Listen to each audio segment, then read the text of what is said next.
Yeah, one out of four is that's a pretty big number.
That's disturbed.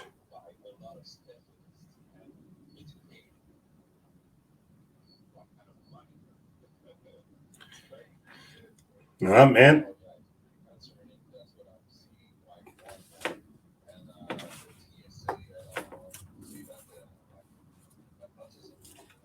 Hmm. They're on the they're on the spectrum.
Sheldon.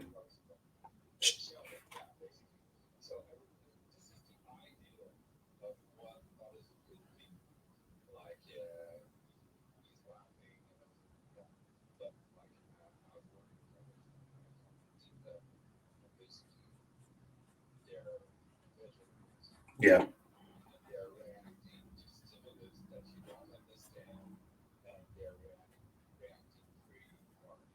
violently.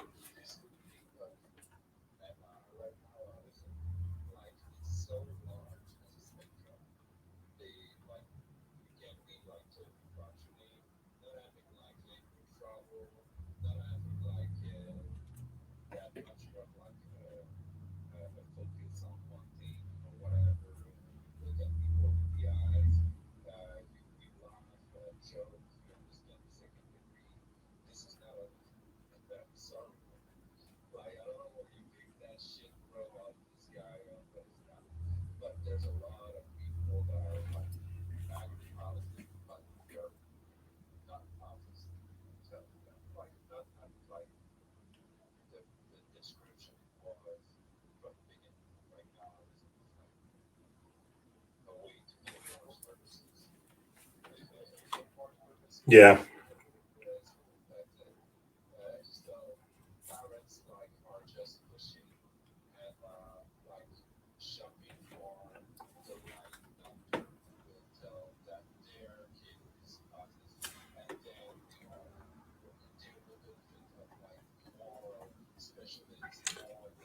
So you're saying you're seeing parents, you're basically seeing parents go.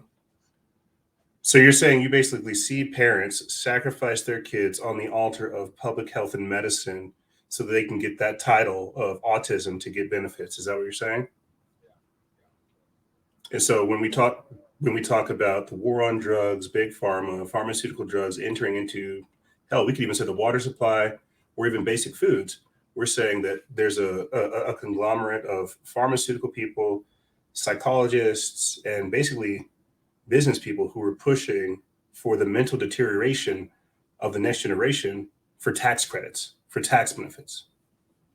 They're destroying the future because it's profitable, is what you're saying.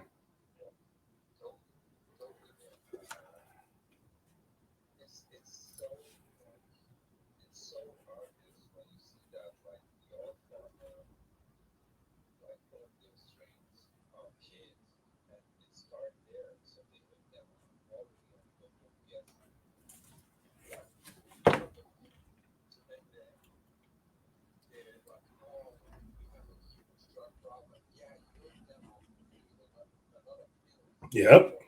Yep.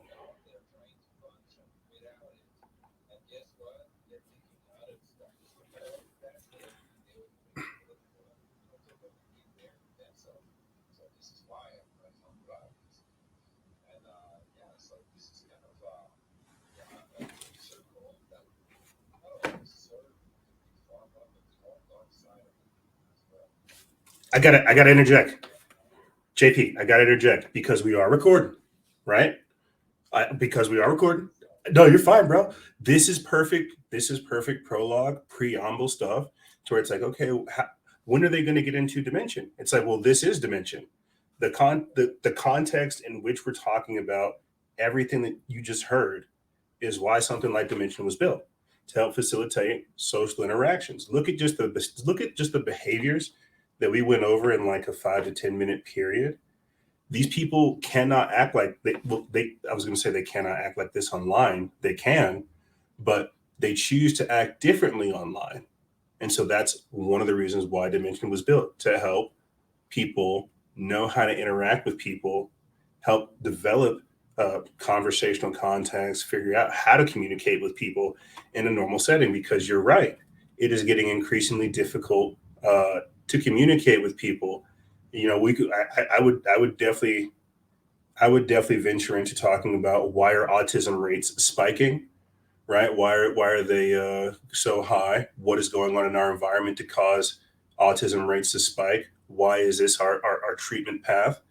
Um, what are causing these types of things? And then at the same time, is the solution more medication? Is it nature versus nurture? Is this genetic? What is going on here? And so that's the type of stuff that I like to drill into: the sociology of it, the psychology of it, the history of it, even the epigenetic factor of it, right? Did your parents have autism? What caused this autism? Why is this such a big thing these days? And is this just more credit that the education system is failing, right? So there's a lot of things that come into this. I mean, we can get into it, in this space if you want to. But I think this is the perfect kind of preamble to say, hey, look at what's going on around you. What are we going to do? Are we going to perpetuate this, or are we going to try to figure out some type of alternative or some type of solution? And I think, being over here, we're talking about some type of solution. So I just had to interject real quick before we jumped right into the dangers of big pharma, more damage of the mental health epidemic, and even the opioid epidemic. It's That's why our emoji's a black hole. Welcome to Dimension. It's alternate dimension Tuesdays. But but yeah, I guess just to kind of room reset, for people who are listening to this now and in the future, wondering what the hell am I listening to? What the heck does this have to do in the chronology of Dimension and the development of the business and the game and the metaverse? What's going on? We are still deep in the bear market. We're adjusting some of our plans. We're aligning our development and our marketing. We're basically starting the machine back up. We didn't hit an impasse. We didn't implode. I think just the given market conditions, they we had to take a break, and I think that that's okay to say. I know it sounds weird to say that we had to take a break, but I think that's because of the ridiculous standards that crypto sets on itself. Even though it never follows through on those ridiculous standards, it's okay for us to take a break and say we had to take a break to reformulate and re-strategize, because we're starting in a completely different position that we weren't in last year or even the year before that, right? Dimension, I wanted to do this back on August 27th, our mint anniversary, so we could kind of have like a recap of what we've been able to achieve in a year. But Dimension is not really that old. Our influence in the space is not really that old, but we have a lot of work ahead of us, and we've been able to really make a lot of headway. And in a space that's this new and with this much emergent technology and degenerate business people, there's bound to be mistakes. And this is something that we ran into just trying to do good business here, that there's not people trying to do good business.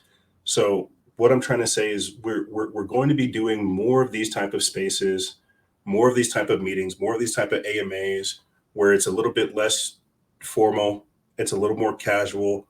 We can kind of talk to you guys, explain to you, what plans we have for Dimension, what we're trying to do in the ecosystem, and really kind of just foster that relationship with our holders, because we have people who are still checking into the server every day, people who are responding to us on Twitter, and we've got to lean into that. We impacted these people's lives, and we've just got to keep the ball rolling. And so that's what this transmission that you're listening to now is, what future transmissions will be, and that's I guess the easiest way to summarize why we're all here today.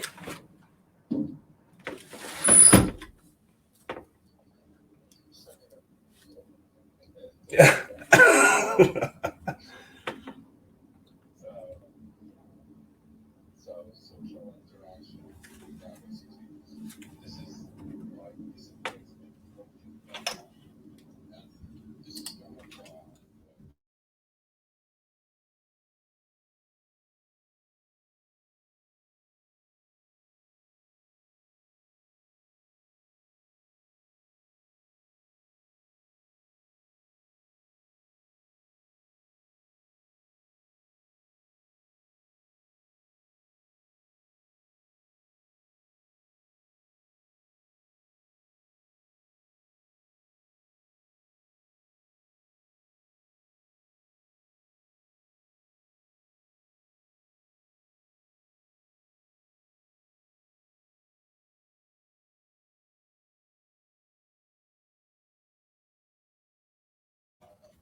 Now, let me interject on that thought.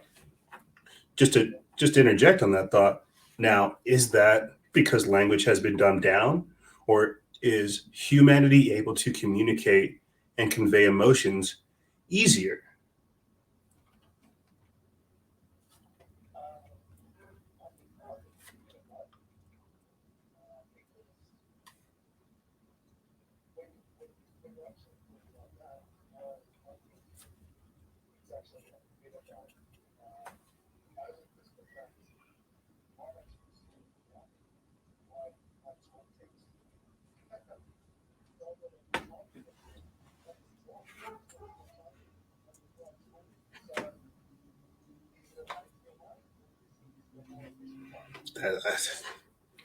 I've, uh, I'm with you, bro.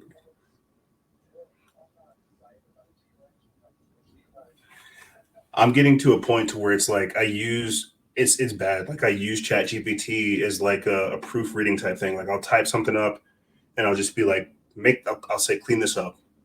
Like it's weird because normally I would love to go through stuff that I used to write, edit it, try to figure out, what sounds strong, what sounds positive, what sounds good.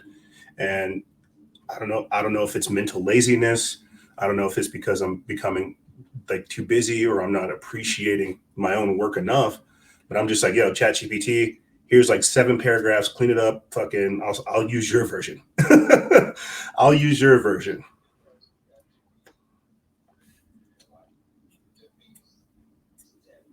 Yep. Yep. Yep.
Yep.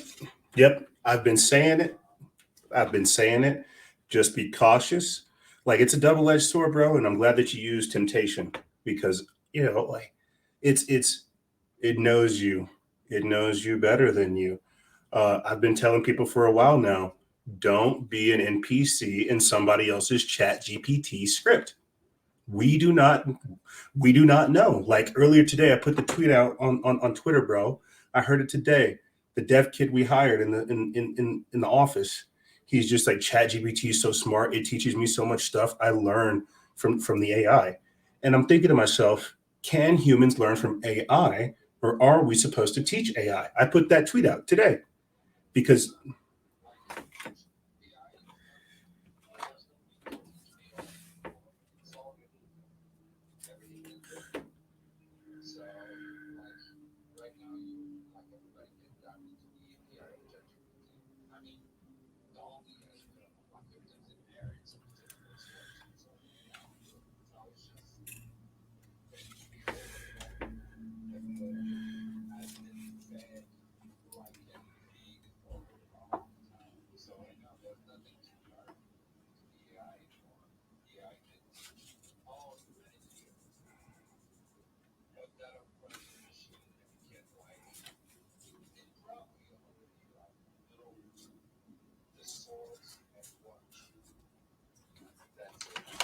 listen, listen, I'm waiting for whatever consciousness is, and I use that with plural.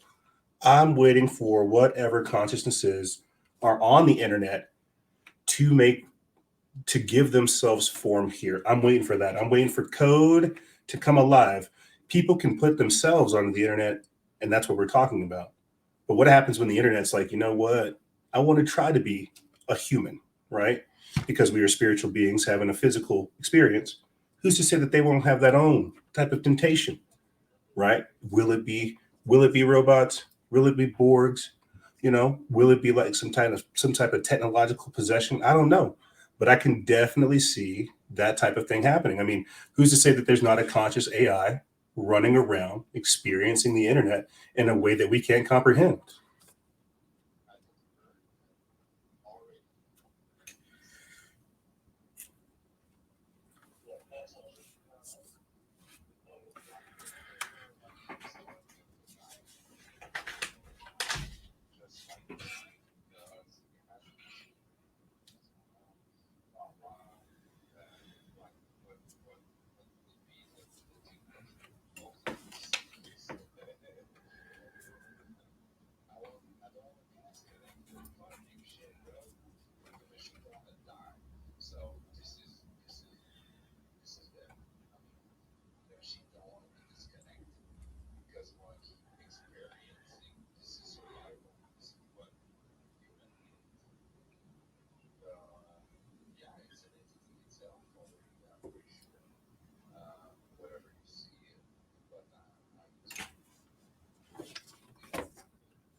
It's an alien. It's an alien. It's an alien life form. JP, you literally just described me, bro. Like that's all. You just described me. No big deal. Fucking is this what's I think the beautiful thing, and I think this is why Dimension being a metaverse, being what it is, it allows us to like explore, basically literally explore all these realms, explore all these dimensions, pun intended, to look at where we are, look at where we're going, look at like what is taking place. And I mean, we've talked about this in the past before, the creation of the golden cage, how they're letting us do that. And I definitely agree. I definitely think that there is for sure um, alien consciousnesses interacting with us. Some of the like bots aren't running the show. It's not even the technocrats. It's not even the military.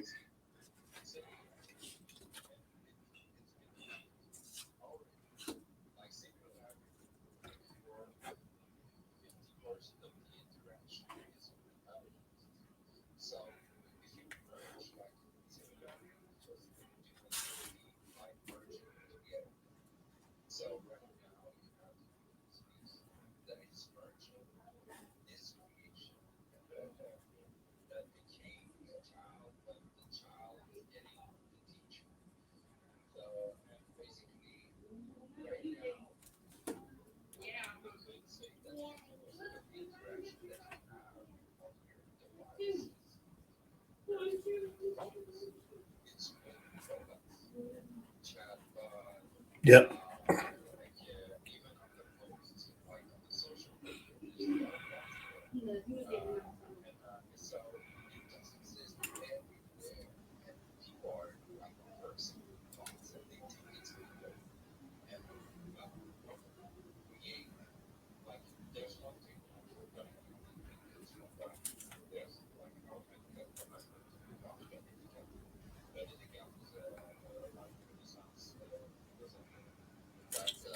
Didn't he say I code, therefore I like he was something like that.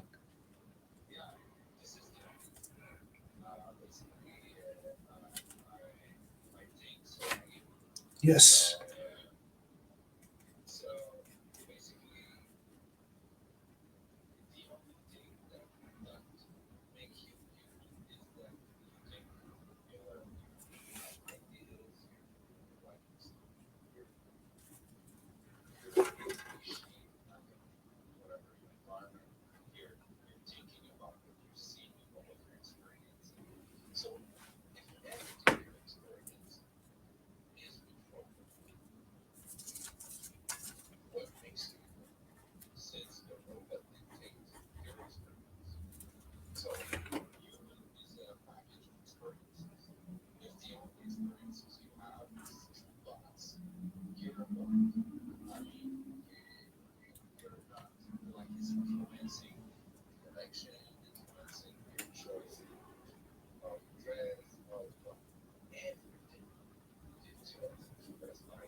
I'm fucking human.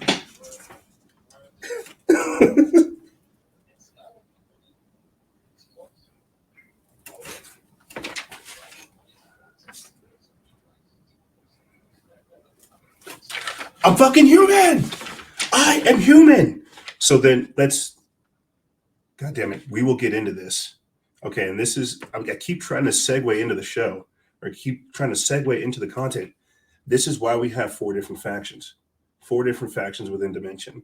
One that is, and this is literally like why they are styled this way, because of like, I remember having this conversation, yeah, about that. Like the Titans are supposed to be like some ancient technology that's just like completely different. The oracles, they're supposed to be humans and Pandoran, well, basically Pandorans, humans that have merged or at least try to merge with alien technology. Pandorans are humans, and the Solonites, exactly what we're doing. And yeah, that's why they start fucking around with the technology and become a whole separate race. And the Solonites, clearly from Solana, they are pure energy beings. But this is some of the ethos that goes into what we're creating, and I think like this type of stuff is important when it comes to creating a product, creating a story, creating anything, because it has to be backed by something. What is our money backed by? Fucking nothing. What is our crypto backed by? The dollars that we put in it. Like we're trying to figure out what is Dimension backed by? What is this story backed by? What are we actually trying to deploy to the people? We want to make people think, right? You were to say something, Capsy?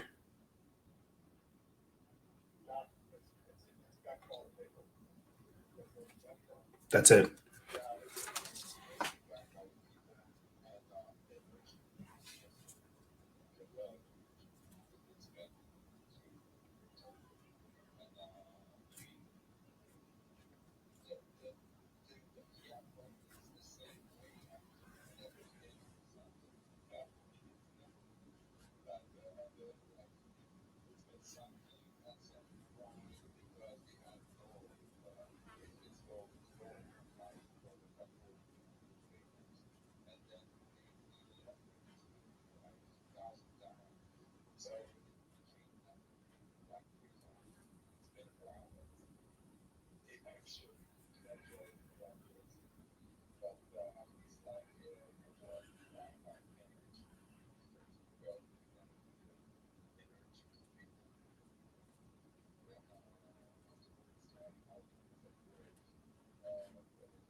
We're playing.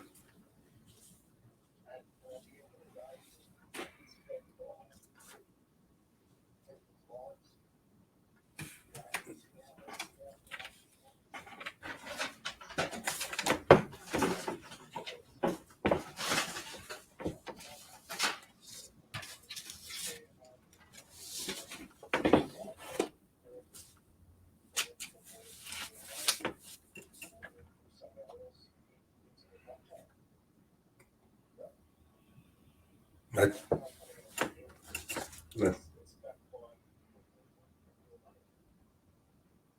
that's it.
Visa.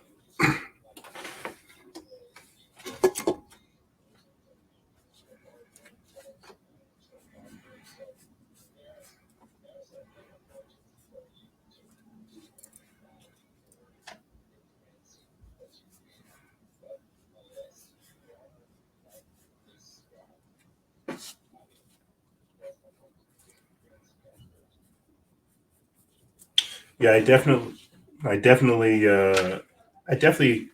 thought one of the cooler things coming into crypto is that you know anybody could create a coin or a token, but I remember having like that whole revelation moment. Like, wait, it doesn't have to be backed by liquidity.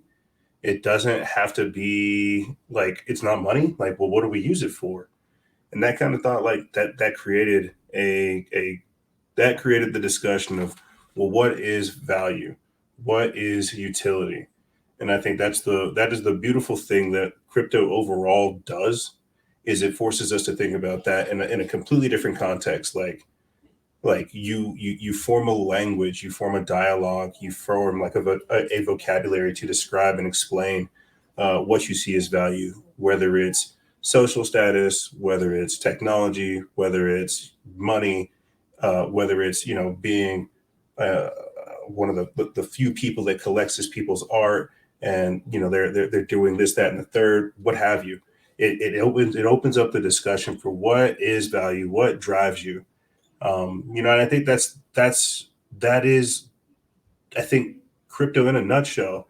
Is it is the world on its head, and I'm glad that you kind of describe it I'm glad that you explain that Bitcoin as the machine literally needs to eat energy in order to produce this type of value, because our current monetary system is backed by nothing, or at least the full weight of the U.S. government.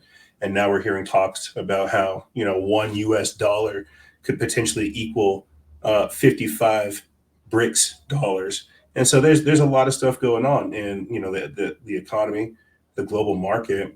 And I agree. I don't think it'll be one token that rules them all. I think we'll have clearly, a need for exchanges, a need for bridges, wormholes, and things like this, because you're going to have, I think, in the future. I was talking about just the other week.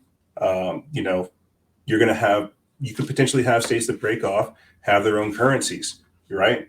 I'm out here in New Mexico. We have a very large solar industry, but we don't really use it. So we export and sell a lot of our energy, right? So our token, if we were to create a token, would be backed by how much solar we're able to produce. Texas, how much oil they have, and here on and so forth. So I could definitely see something like this happening in the future.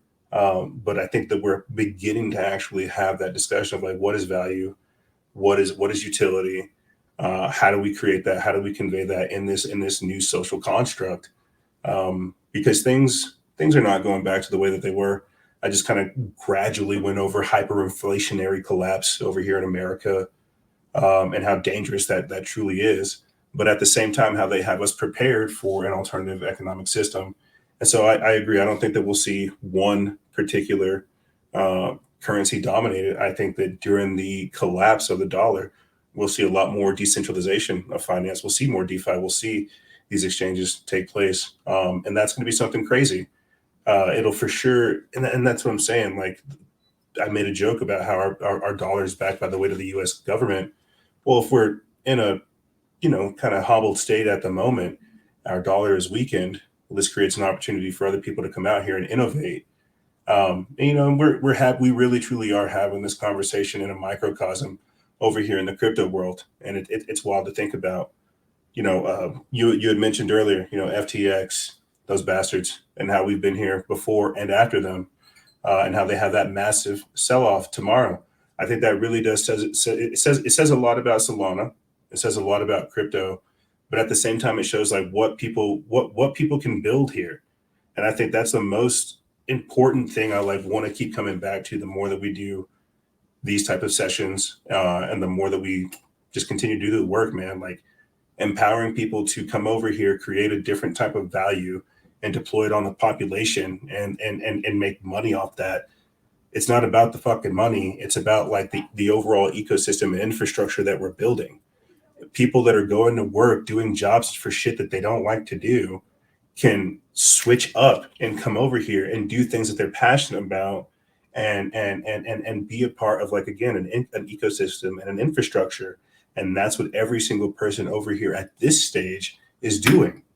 And it really is crazy to think about. That's why, it's not a joke that we're early, but it is kind of crazy to think about the tools that we're playing with. So I'm going to go ahead and pass it over to you guys because I feel like I'm rambling, but it's the discussion about what is value whenever you were surrounded by VCs, whales, and people that could, turn our lights out and put us in the poorhouse. You get what I'm saying?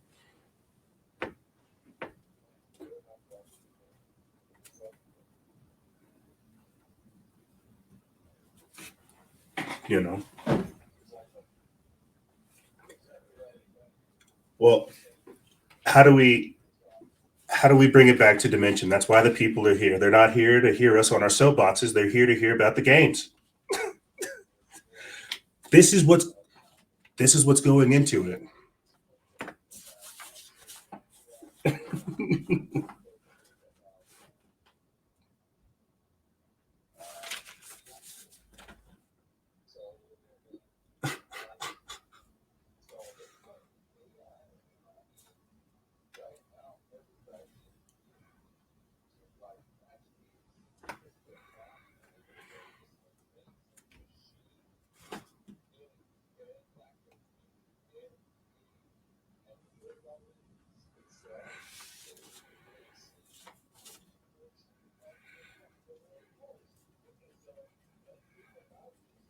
Yeah, dude, I can talk about it.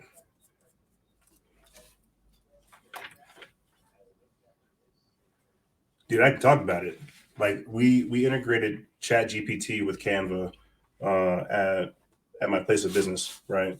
And before I was making like the content and the graphics myself, but now you got the Chat GPT Canva extension. You tell that thing to just create content for you.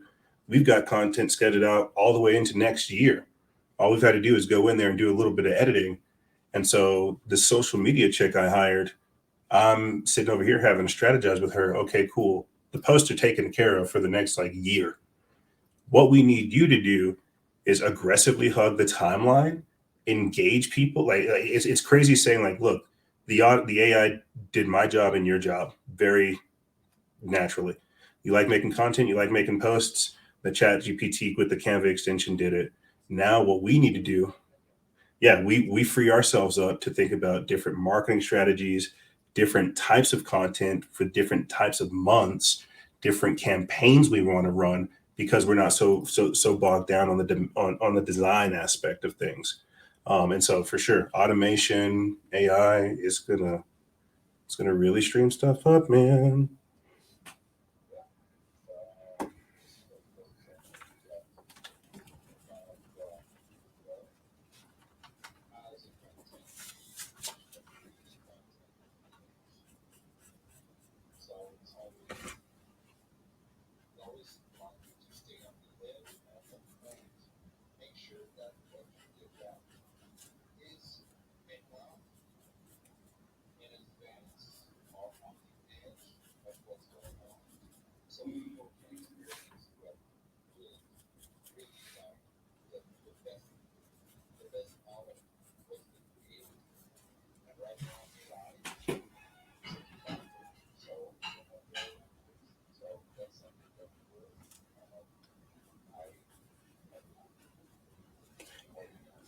It would be cool to have like just clearly AI inside Dimension, just a chat bot or like an NPC that we just press X to or click on, who's always just saying something random, you know, um, and that's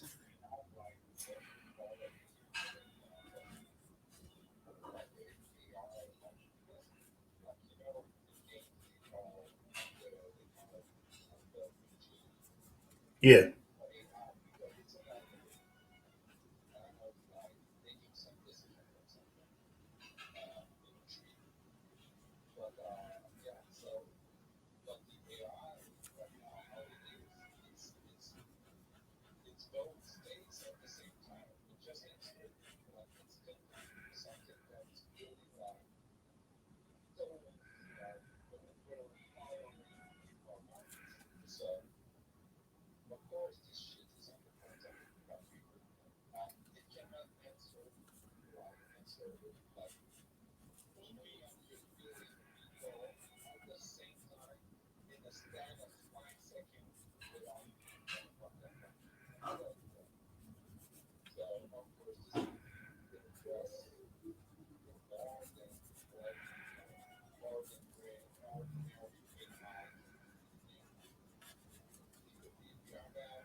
that's it.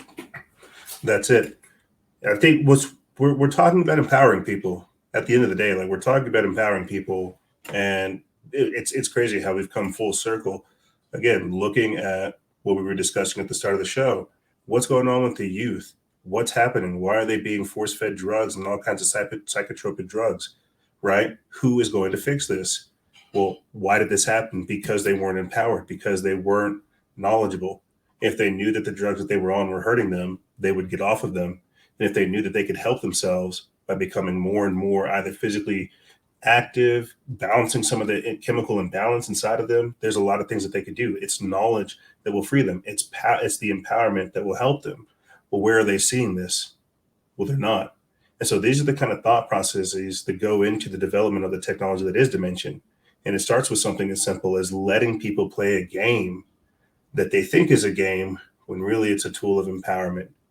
Really, it's a tool of letting you be like, letting at the same time, letting you be like your truest self, but at the same time, putting up that mirror to where you focus, you filter it out. So I know this seems like a lot, but over successive episodes, over successive transmissions, the message will become more clear because it's not just a game, right? It's not just like crypto's not just it's not just magic internet money. We have to use these platforms. We have to use these ideas, these vessels that are created to be the delivery mechanism for the larger idea. Because again, people don't see what's happening to them. And so it's going to take people like us who are aware of the problems to not be part of the problem, but to work on the solution and to have it be this multi-dimensional, multifaceted approach. And so it is a hard task, and people are listening to this now saying, oh my God, where do these people come from? What game are they talking about? Well, we came from Solana. We've got a lot of stuff to do. We experienced, very smart people, but at the same time, very degenerate behaviors. And we saw some things. Some of it we would recommend. I wouldn't recommend some of it, but it taught us a lot. And I would, bro. I would. I'm still here, right? I'm still here, still doing my GMs.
The water emoji.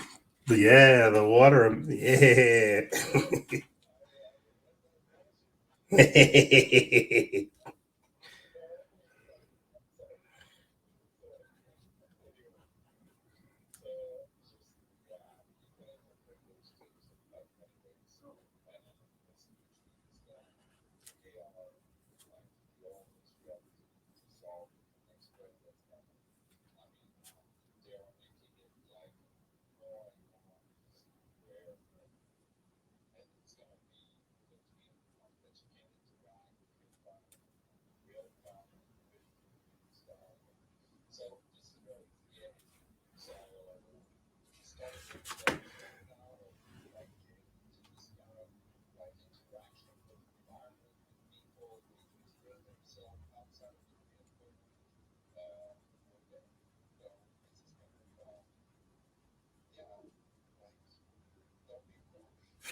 Oh my god. Oh my god. I just had the craziest idea, JP. Listen to this. Yeah, it's not really. It's not even like a crazy idea. I'm gonna say it, and you're gonna be like, "Yeah, that's like where it's going. It makes sense. Makes perfect sense." You were talking about like 3D environments, inside and outside of the real world, and I'm thinking to myself, we have escape rooms, like literal escape rooms, right? Physical escape rooms. Why don't we have like metaverse rooms? Why don't we have like AR rooms? Like, why don't we have like environments like I know this might just be like a scatterbrain thought, but we might be onto something here. I mean, you go to Chuck E. Cheese, you go to all these different game venues. Why don't we start trying to reach out to people that have the event space, or at least like a little meta space room where we can have like AR VR experiences. So this is the kind of thought process that I just got hearing you. But this is like the type of stuff that I like to see if we're capable of doing. I mean, it was initially built for VR.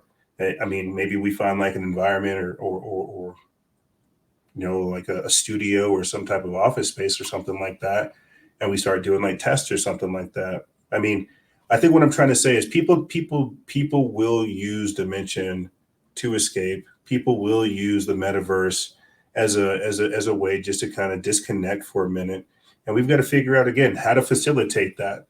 The same way you would go to work, the same way you would go to the gym, the same way you would go spend time with your family. How are you going to jump into the metaverse? And these are just things that are coming in the future. So it's not really like a crazy idea. I think it's something that we'll see more of. I think the best example is, when you watch a TV show or something like Star Trek, they have the holodeck, right? And you go inside the holodeck, you start your program, and then it's a literal story that the user plays and is a part of. They're interacting with interactive AI that they're all NPCs generated by the program, but they're a part of that story that the user is in. And once the program is complete, the user leaves the holodeck and then gets back into their duties on the ship. And so what I'm trying to say is we might need to build the holodeck, or at least start thinking about something in that capacity, because right now the game functions that are within Dimension, they're great, but people will want more. They'll want more of this immersion, more of this way to blend both the virtual world and the real world. But we've only scratched the surface, guys. We've only scratched the surface. I wanted to kind of keep this one short and tight, so we could all look forward to next week. I know we've all got a lot of content and a lot of things that we could discuss, but I wanted to keep this one short and tight. That way we could kind of have things that people can look forward to next week, update them about the game, update them about our thought process, update them about like what we're doing and things like that. But did you guys want to give any kind of closing thoughts?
Let me tell you, I think what'll be hard is trying not to get caught up in the social aspect of crypto, and I think that's something I'm for sure guilty of because you're right. We have to respond to the current.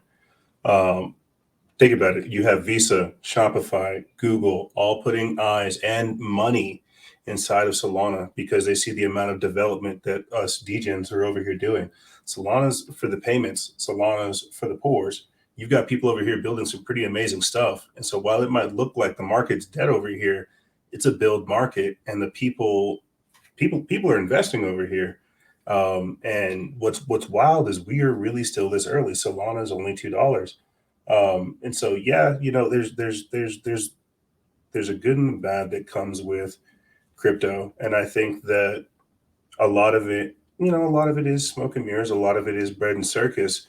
But then you find genuine conversations like this where things are backed by legitimacy and authenticity, and that's what I think we'll see more of. So when we have eyes like Visa coming in here, when you have Shopify like literally 2 weeks prior to that bull posting on Solana, that's them also saying, hey, I believe in some of the things I've seen here. There are good people working on good things. We've got to spotlight these people. And so there's going to be some changes. You're going to see some legitimate people come in here. You're going to see some scammers come in here. And it's important that we have these conversations outright. We have these understandings. It's no longer like dumping on your fellow friends for exit liquidity, right? There's going to be a whole new wave of people that come in here, and they're going to see the infrastructure that we've built, and they're either going to have the thought of trying to work with us or outdo us, or see us as the background noise, like we're famous Fox Fed, or like we're Magic Eden, right? And so we were here before FTX, or well, I guess during FTX. We've been here after FTX, and that says a lot. So we're going to see a lot of cool stuff happen, and I think we really just got to learn to pace ourselves, put one foot in front of the other, and keep building.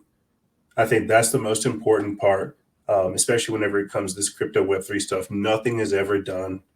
It really isn't. It's always an evolution, and so I think that'll be very interesting to see as well. And so I want to thank you guys for joining me. I thank you guys for joining us, whoever's listening now and into the future. I want to say thank you guys for tuning into this very special edition of Alternate Dimension. We will be back again here with you next week, same time, same place, same space, with a couple more goodies. So again, gentlemen, I thank you guys for being here with us. And to the audience members, I look forward to hearing from you guys very soon.